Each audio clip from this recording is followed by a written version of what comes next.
Hello, my name is Walter Davis, and I'm with the Citizens Internet Television Network, and I'm here to interview Chris Bricker. And Chris, you are involved now with Proposition 7, and you're very concerned about the environment. What do you want to convey to the public, sir?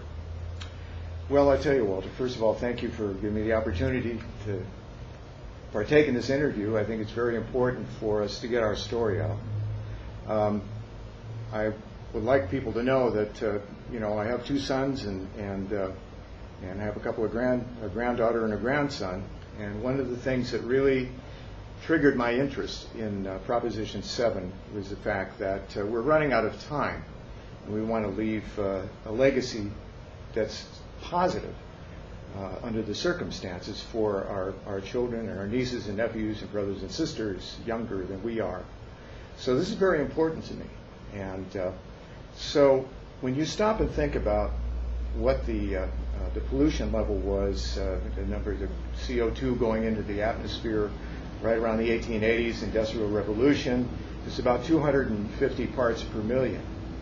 Well, now we're up to about 385 parts per million and counting. Now, if we continue to pollute at this rate with greenhouse gases, well then that means in approximately 10 years we're going to hit the point of no return. Now, we've already seen what's happened with the environment and with the weather patterns and the difference in the frequency of storms and fires and all the rest of that. The ice melting in the polar caps and so on. So we need to remember that we're stewards of this planet. We go across all political divisions, all borders, and anything having to do with anything other than being the marvel that we live on. We're stewards of this planet. Go back and philosophers would say that I think there was a biblical verse that also said that we had dominance over creatures. And well, I take that as being that we need to be accountable, and we need to be conscious that we are the stewards of this earth, and we can make it or break it. We're the ones. So, among all of the other things, all of the other good things that are happening recently, and actually over the past 20 years or so, especially with the advances in solar technology and the ideas about developing new alternative sources for clean energy, rooftop solar, making it more affordable with incentive programs for people to solarize their homes, and to be able to do a little bit something more than screwing in a little twisty bulb or buying a Prius if you can afford one.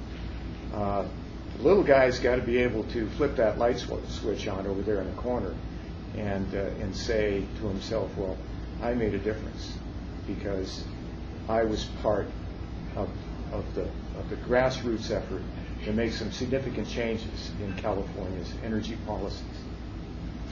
So, Proposition 7 is aimed at the big elephant in the room, and that's big power, the big utilities, all the way up and down the coast. Pacific Gas and Electric, Sempra, SDG&E, Edison, Power and Light, Los Angeles, and so on, some of the larger municipal utilities. All of these folks really need to change their paradigms. They need to change their habits. And they really, really need to make more of an effort than they have up to date to really focus on doing something significantly about changing changing the source of energy that we use in this country, in this state. You've got to realize that 40% of the pollution in the world comes from electrical generation. So by employing solar power technology, we can cut pollution significantly. Absolutely. And this is how Proposition 7 proposes to do it. Along with all of these other things that are happening in parallel, we're only asking that the utilities be accountable and that they will reach a clean energy portfolio standard of 50% by 2025. Now, a lot of groups, such as I believe it's called the Taxpayers Coalition and that kind of thing, are saying that Proposition 7 has been written by utility companies and is misleading the public. How do you respond to that? Well, I haven't quite heard it that way, but that's an interesting argument. It's also a good question because it really goes to the whole focus on what the utilities are attempting to do by confusing people. About 3.5, 4 weeks ago, the utilities dumped about $22 million into a campaign to defeat Proposition 7. Now that's $22 million. $22 million. Now let's just say that if we're looking in this little tunnel vision of ours and we're saying that I'm a good businessman and I run this utility and I have my investments to protect. Well, you know, I would do what any good businessman does. I suppose I would protect my investments. The problem is that the investments in the direction that I'm going in are derogatory. You know, they're taking away from what we could be doing in order to save our planet. So it doesn't do any good to invest in nuclear, for example, because it takes about 12 years to bring a nuclear plant online. And once you do that, you have radioactive waste that lasts for about 300,000 years. Now, what are we supposed to do? Are we supposed to leave a note for the next civilization that we have all this stuff buried in the ground over here? It doesn't make any sense at all. I talked to a nuclear physicist that works up at the Livermore Labs about 2.5 weeks ago. And he says nuclear is just not the answer. He's on a team that works on fusion. They're researching fusion, which is supposed to be the clean way of using nuclear energy. But he says even fusion is not the answer. He says solar is the answer. Alternative energy is the answer. So when we're asking the utilities to do something about that, we don't think that we're asking for the moon. You know, if we were asking for the moon, then we would have done, we could do, or we would do, or we should do what John F. Kennedy did when we put a man on the moon. He practically mobilized the entire country in order to make a change in a short period of time. We're not even asking for that, but I tell you what, we're asking for more than what the utilities have been asked to do up to date. And the utilities have not been held accountable. They have laws that they don't follow. They have the ability through loopholes to be able to pass the cost of any fines onto the customer. These are all things that Proposition 7 goes to tighten up and put teeth into. So number one, first of all, we want that energy standard to be 50% by 2025. Right? Secondly, we want to develop energy conservation zones. There's 25 million acres of desert land in the United States that's exposed to the sun for about 300 days out of the year. It's a wonderful resource that we have in California. That we're wasting. Well, maybe we're wasting, maybe we aren't, but we have to designate these areas. Once we designate these areas, then those that are going in there in order to build these production facilities will go into 20-year purchase agreements. First of all, they'll be fast-tracked so that a lot of the red tape that is in effect right now for nuclear energy development can be streamlined. But I have to tell you that the one thing that it doesn't do, and that was also a good question because it's not a situation we're going to go in and use all the desert land. You know, we're going to designate areas.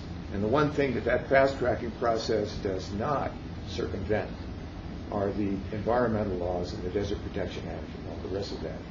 Those things have to be taken care of and dealt with before these things go into. So we're talking about a very responsible approach where we take advantage of some of the energy that's being lost, but yet we're still going to be considerate in terms of the environment.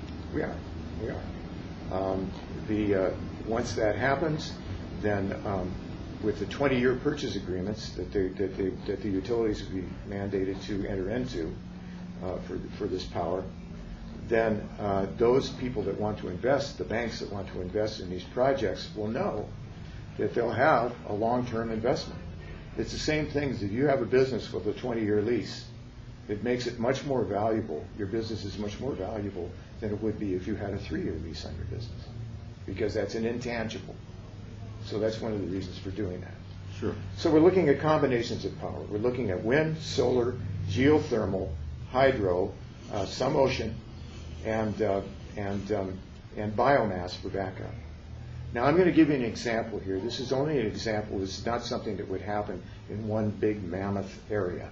But if you took an 11 square mile area and you built a solar array with a hybrid combination and a backup with biomass, you would be able to supply all of the energy needs in California, utility needs in California.